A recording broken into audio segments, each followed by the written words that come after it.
Wow. I now would like to call up to the stage my friend Ted Moser. Where is he? There you go. Ted has been, he's like the god of opportunity. He's been with Opportunity for over 30 years. He was running Opportunity in the 1980s. Long-standing board member. Today he's on the Ambassadors Council. Ted is currently a senior partner with Profit Consulting, which is a marketing and branding consulting firm. He is a contributor to and author of several books. He lives in the San Francisco Bay Area with his wife and his 2 children. So welcome, Ted. Welcome. So it's at this point where I've been asked to tell you why I believe in opportunity. And I'm going to do it with a story. A few years ago, we had a board meeting in India. And that's one of the privileges of being on the board. You get to go to board meetings where you then have insight trips. And this particular meeting was in Delhi. And when we do our insight trips as board members, we break up into groups, and we go into separate cars, and we are hosted by our loan officers who work with the clients that we're going to go visit. The car that I was in was going to a specific community to visit 2 of our clients. The community was next to a garbage dump. I thought I had seen poverty in my lifetime. I was wrong. This garbage dump had to have been an acre big.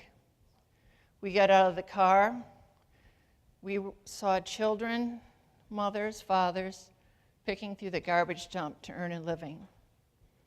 Kids were running around with no clothes on. I have to tell you, I thought I had a pretty tough stomach. I had to choke it back because I had never seen anything like this. We went to our client's shop. She was making backpacks. We curved through the small alleyways of this community, very, very close buildings with very thin sheet metal for the walls. And there was debris going through in between the homes, kids and dogs running around everywhere. And we walked up these narrow stairs up into her shop. And at the top of the stairs was 3 sewing machines. And she had employed 5 people. And she was making backpacks. But that was not the life-changing part. What happened next was, she invited us back to her home. So we went to her home, we followed her. Now, as you can tell, I'm very tall. I didn't fit very well in this community because the roofs are so close together that you literally have to crouch down as you're walking through the aisles to get into the home. When we walked into her door, she pulled back the sheet that was covering the door, and there were 4 other women there sitting on the floor waiting for us. It was her trust group. It was her trust group. And the purpose of this meeting was to talk to the other women in the trust group to find out how Opportunity was improving their lives. When we walked in, there was a bed in the corner of this house. We saw the pictures the other night. You know what that means. She's now making enough money that she can afford a bed in her home. But here's where it really got to me. There was these 4 beautiful women, Muslim women, sitting on the floor in the house on a mat. And they had me sit up on the bed. Now picture this. I'm in an elevated position with the color of my skin in India, in a community living in a garbage dump. I was rocked to my core. We listened to their stories, and at a certain point, I could not handle it anymore. I got off the bed. I went down, and I knelt down next to all of them. And I got down so low so I could see eye to eye. And I took her hand into my hands, and I said through an interpreter, "Thank you. You honor me with this invitation into your home. Her eyes welled up with tears. And it was at that moment I saw the eyes of God looking back. And when you see into a woman's eyes, and what you see is child of God, you see the humanity. You see the humanity in all people. And that's what we are stripping away. We're stripping away people's humanity. And when we have the opportunity to see people as children of God, our world is expanded. And that's when we hear God say, "Did you feed me when I was hungry?"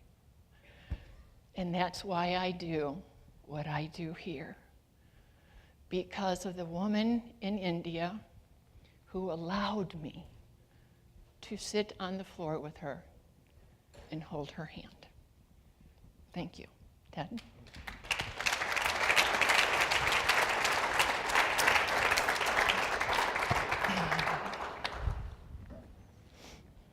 Thanks so much, LeAnn. I've also been asked to share with you all a little bit about why I'm still involved in Opportunity. A long ways in. I know many of you looking out on the crowd have many years of service, so I'm not the only one in this room who could tell this story. But I just wanted to share with you, leading up to our consideration of trying to get over the end of the goal that we have for this weekend, a couple words about why I'm involved and what keeps me energized for Opportunity. You know, it's easy to go on autopilot for those of you who maybe have been writing a check to a nonprofit for many years. Say, yeah, just what I do, right? This is one of those groups that I support. And the question is always, am I really making an active decision? Am I really making a reflective choice? Am I really updating how I consider and how I engage with that nonprofit? And I think that's a question that every year is a new one for each of us as we consider what's my portfolio of giving, what sort of a philanthropist am I trying to be and why. So the first thing that really always drives me is, am I trying to address the issue that matters most or the issues that matter most with the solutions that work the best? Simple to ask, hard to figure out. But for me, global poverty is one of those profound issues of our time that underlies a lot of other issues, and trying to address it at the root is really one of those things that's worth prioritizing in my giving. And for me, microfinance and Opportunity's flavor of microfinance, Opportunity's approach to microfinance, is the solution that works best. Part of that's just because microfinance is a great way to help the poor. It acknowledges that actually we can't solve poverty. Linda can solve poverty. The best we can do is help Linda, be a support to her. But the genius of microfinance is to say that in every 10,000 person slum in a low-income country, the answer to poverty is actually living in that community. Not the outside donor, not the outside agency, but actually the entrepreneurs who can take care of their family but also create jobs for others if we can only identify them and empower them. So for me, microfinance has always been sort of a brilliant way to get that job done, one of the few ways that actually helps the poor without in some ways harming them at the same time, really enabling them. And what I love about Opportunity's flavor of it is twofold. We're always looking to say, what's the hardest job to get done in microfinance? A number of years back, it was Africa. Africa has far fewer people per square mile.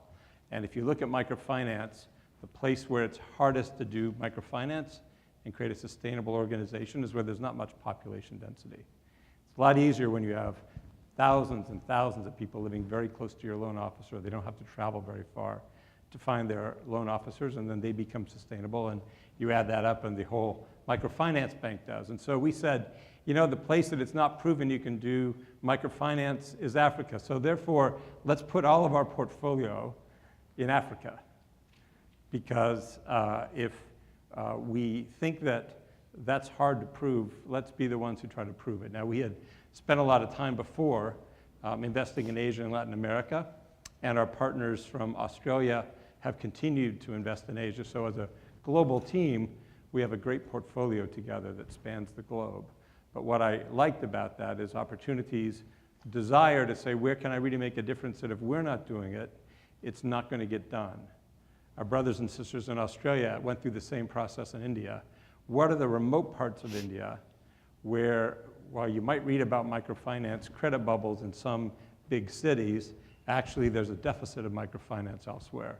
How do we go there? How do we make sure that we're doing the hardest job to be done? And as the microfinance industry grows, what I love about Opportunity today is our commitment to extreme poverty. A lot of microfinance now is serving richer and richer poor people. Mm-hmm. They're still within the poverty pyramid, but they're on the upside, because if I have venture philanthropy behind microfinance, if I need to get a return on my money, or maybe sell my bank to somebody else down the road for a gain, my goal is to make sure that I've got that higher end of the poverty pyramid. And as a tool, and the team has looked at this, they've said, you know, the people that are still being underserved are those under $1.90 a day. Let's build microfinance around that and work backwards from there as to how we need to run this. So we're going through a review of all of our operations with the sole purpose of saying, let's align everything we do with making sure that we're serving that 700 million people that aren't yet getting that calorie intake that it takes to keep themselves whole. So to me, that's the first thing. I'm really excited about Opportunity as an ever-evolving, ever-innovative group whose values are aligned with mine in terms of seeking how to use microfinance to help the poorest. A second reason I'm excited is that Opportunity, because we build infrastructure, we actually do have this cumulative impact that's so thrilling. We're a nonprofit that measures in the tens of millions of dollars if you look at our P&L in terms of the money we raise and the money we give. If you look at the money we made available to the poor last year, it's in the billions of dollars. That's because we're not using this year's income as our sole source for helping the poor. We're using decades of money raised that was put into banks that still exist, that was put into loan funds that are still there, that was put into savings accounts that are still up and serving the poor. That's why we're helping 9 million clients a year. And those clients all have 4-ish people in their household to depend on them. So we're helping 45 million men, women, and children.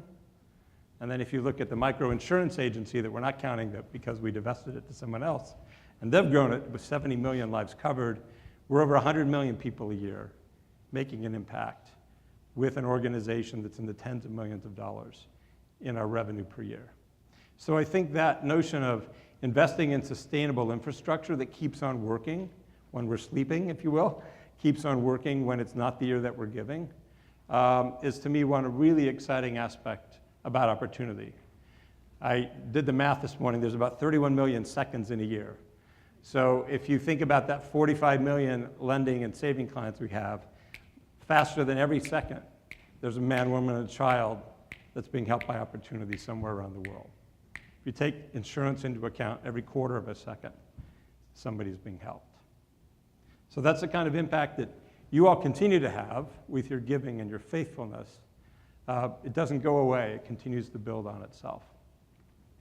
But probably the most important reason that I'm involved in Opportunity decades in is that, to me, to be a Christian, it's a lifelong call to be engaged with the poor. It's not a for these 5 years call.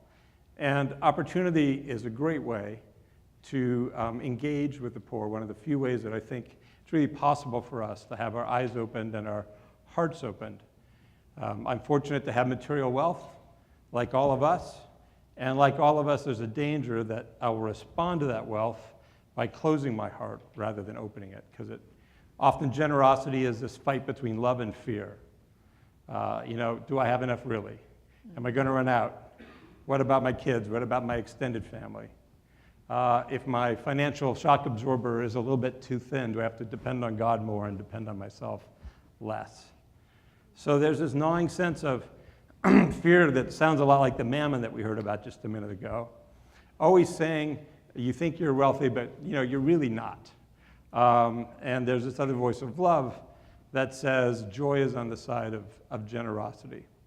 For me, why this is Opportunity comes into play here is that it really gives me this unique opportunity to interact with the poor in a way that we just heard that we're actually on the same level. I often think of the world's population as living on a ladder with the first few rungs missing. And in general, we as human beings are climbers. So depending on where we are on that ladder, some of us were born towards the top, some of us have climbed towards the top, some of us are in the middle, but in general, our hands up on the next rung and our heads looking up. And at the bottom of this ladder, the first few rungs are missing, and that's really what injustice is about. There's a whole population of people that are at that bottom wishing they could reach that first rung. And what opportunity does for me as a spiritual discipline is it continually encourages me to stop and turn around and look down. And worse yet, to climb down. Because I think for us in general, that fear comes back into play. The joy of it is that if I do look down and if I do climb down, God's at the bottom of the ladder. He sort of lives there. And the act of turning, the act of descending, is actually one that's got a good precedent in it if you think about the scriptures as a whole.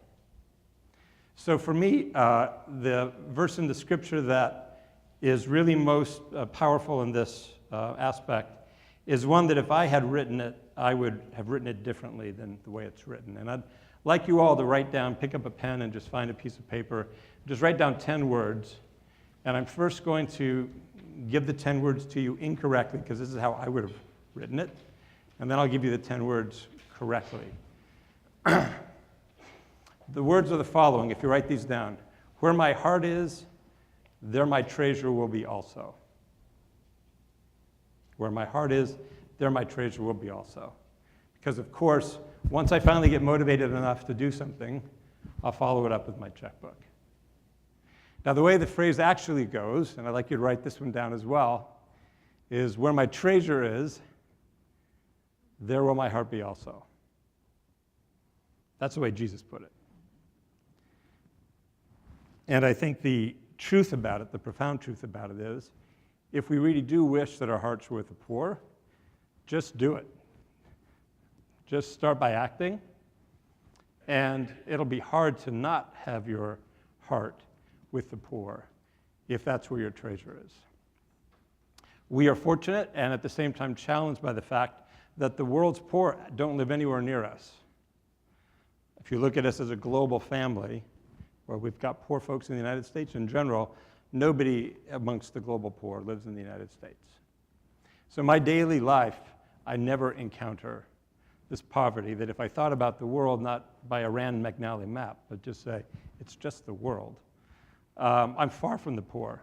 I'm back in that picture of the Good Samaritan saying, doesn't look like me, not close to me. And so I think this notion of opportunity being a vehicle by which we can act out this notion of start with my treasure and my heart will follow is really an opportunity for us to live out that spiritual discipline of following God, who seems to be preoccupied with the state of the poor and their well-being. So this brings me to, I think, the beginning of our video last night, which I loved. And if you remember it all, if you were there, it starts out with several images flickering back and forth. And it goes to several words: poverty, hunger, sickness, oppression. And then it asked the question, where do I begin? And then it gave an answer, one life at a time. And it began to talk about that one life at a time and how opportunity is helping one life at a time and solving extreme poverty one life at a time. And I'd like to suggest that today, sort of at whatever time it is, 2:40, 2:45, here in Minneapolis, in the grand scheme of things in the Opportunity Network, the next one life at a time questions is for us here in this room. Most of our clients are asleep right now. So we'll make this our one life at a time. And Opportunity promises transformation through financial services and through support, through training, but it also promises transformation through the reply cards that you have at your table. Because you have a chance to say, where my treasure is, there will my heart be as well. For some of us who have supported Opportunity for decades, this is a great chance for us to reflect on where we're at. Am I on autopilot? Is this an opportunity for me to think harder about how I could be engaged with the organization? Is this a moment to say I'm going to let go for a bit of that fear that I've been holding on to and add in terms of generosity? For some of us, maybe we've been sort of drifting away from opportunity. Is this an opportunity for you to say, let me get back in touch, let me get back involved? As the organization goes through all the changes, we are to reorient ourselves towards those in extreme poverty. Let me support the organization as it goes through this critical time of strategic realignment. And for those of you who haven't been involved in the past, I'd only say that a lifetime of adventure awaits you if you get involved. You'll find yourself interacting with people that inspire you, whether they be local or national or global. If you've never had the chance to sit inside the mud hut of someone in the poor sector of the third world, you would find that you really haven't seen the world, that there's a whole new aspect of life to be opened to you, and it's a life-changing opportunity. So you would, I'd say, find only that you benefit more than you give if you do get involved. And the last thing I'd say is you've got plenty of companions along the way who will commit to you being a part of your life, hopefully become good friends, hopefully make a lot of great memories together if you become part of the opportunity organization of the opportunity movement. So I'd like to challenge us all to think about this $1.5 million ask that we have this weekend. One of the easy bits of math to do with opportunity is that if you think of how our program works, basically it comes down to every person I want to help, man, woman, or child, by giving this year, if I think about how many people I'm going to help over the next few years with that money, it costs about $10 a person. Incredibly efficient. So when people say, well, how much is enough? How much should I be giving? What's the right amount? I say, what's your vision? How many folks would you like to help lift out of poverty? Think about that and write down that number and then add a 0. And you've got your answer. So we are looking for $1.5 million out of this event. So graciously, a number of folks have come together and provided the first $1 million. If you go back to that $10 a person math, we're saying that we're going to benefit 150,000 men, women, and children from this weekend if we make that goal. So how much is that? I did a bit more lookup this morning. US Bank Stadium has about 65,000 person capacity for those of you Minnesotans who go to football games. Soldier Field has another 65,000 capacity for those of you Chicagoans who also go to football games. So if you filled both of those stadiums and maybe put 10,000 people out on the field itself in each stadium, you'd end up with a number of folks that we're talking about trying to lift out of poverty through this weekend. So think of yourselves as being able to choose, how many of those seats you'd like to buy tickets for, if you will. Of that 150,000 people that we can help out of poverty over the next few years if we achieve the $1.5 million goal for this weekend. So please spend time thinking about that.